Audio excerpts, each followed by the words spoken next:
Saya berpendapat, pertama, kita ingin sebetulnya memberikan keleluasaan kepada Pak Prabowo sebagai calon presiden yang diusung. Ketua Umum Partai Demokrat Agus Harimurti Yudhoyono, AHY, berbicara terkait cawapres dari Bacapres Prabowo Subianto.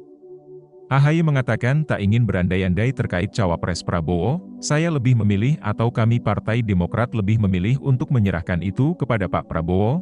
Saya tidak ingin berandai-andai dengan simulasi yang lain-lain, ujar AHY usai Rapimnas Partai Demokrat di GCC, Jakarta Pusat, Kamis, 21 September 2023. AHY lantas menyerahkan cawapres itu kepada Prabowo.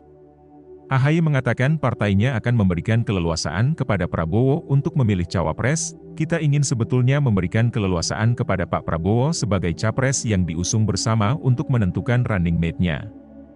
Menentukan pasangan dalam arti beliau sendirilah yang sebaiknya menentukan kriteria-kriteria cawapres yang beliau anggap penting untuk bisa memenangkan kontestasi, jelas dia. Setelah itu, kata AHY, barulah akan diukur sosok cawapres itu jika terpilih dan menang.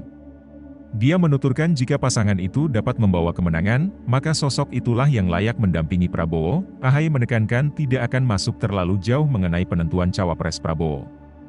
Dia meyakini Prabowo akan menghormati pandangan dari parpol di Koalisi Indonesia Maju. Saya tidak ingin berandai-andai dengan simulasi-simulasi yang lain-lain, tapi saya juga senang dan hormat, respect ya kepada teman-teman yang ada di sekitar Pak Prabowo, teman-teman Gerindra yang juga menyampaikan sebetulnya diberikan ruang kepada partai-partai politik pengusung untuk menyampaikan aspirasinya, termasuk Partai Demokrat, walaupun kami mungkin termasuk yang paling akhir bergabung, tapi tadi bisa dilihat kami secara meyakinkan dan juga penuh dengan kebulatan memberikan dukungan penuh kepada Pak Prabowo. Jadi sekali lagi saya tidak ingin masuk ke wilayah itu terlalu jauh. Kita berikan keleluasan itu kepada Pak Prabowo Subianto dan saya yakin beliau juga akan menghormati aspirasi dan pandangan-pandangan dari kita semua termasuk Partai Demokrat.